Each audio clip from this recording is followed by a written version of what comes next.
Carrot తురిమిన curry చేస్తున్నాండి. ఈ పూరీలకు కానీ చపాతీలకు కానీ అన్నంలకు కూడా బాగుంటుంది.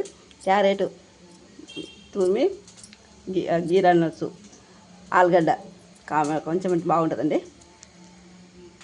ప్యాన్ గిన్నె పెట్టుకొని ఆవాలు జీలకర్ర ఎల్లిపాయలు ఎండుమిరపకాయలు వేసినాం. కరివేపాకు ఉప్పు ఆలుగడ్డ వేసి కలగలుపుతండి.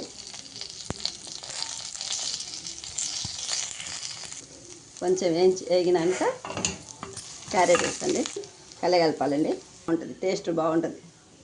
మూత పెడితే ఉమగిలుతుందండి. తగినంత కారము ఉప్పు ఈ స్పూన్ తోటి 2 స్పూన్లు కారం వేసిన 1 స్పూన్ ఉప్పు వేసినండి. టేస్ట్ కలగలుపుకోవాలి. కలగలిపి మూత పెట్టండి. ఉప్పులా కొంచెం మినపప్పు వేసుకోవాలండి, టేస్ట్ వస్తుంది మంచిగా. నేను చెప్పడం మర్చిపోయాను. అయితే ఉమగిలుతుంది. సిమ్ములే పెడితే అడుగంటుతుంది. గీరితే తొందరగా అయిపోతుంది, టేస్ట్ ఉంటుందండి, మంచిగా ఉంటుంది. గరం మసాలా కలిసింది ధనియాల పొడి అండి 1 స్పూన్ వేసిన. కలగలిపి మూత పెట్టి కొద్దిసేపు దించుతా. ఆలుగడ్డ కూడా ఉడికిందండి. ఇంకా కొద్దిసేపు ఉంటే ఉడికింది, అయిపోయింది, మంచిగా ఉంటుంది, టేస్ట్ బాగా అయిందండి. స్టవ్ ఆఫ్ చేస్తున్నా. గడ్డ క్యారెట్ ఫ్రై స్టవ్ ఆఫ్ చేసినా రెడీ. చపాతీలకు టేస్ట్ ఉంటుందండి.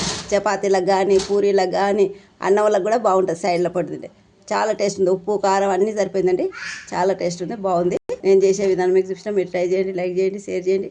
చూసే వాళ్ళందరికీ థ్యాంక్స్ అండి. సబ్స్క్రైబ్ చేయండి.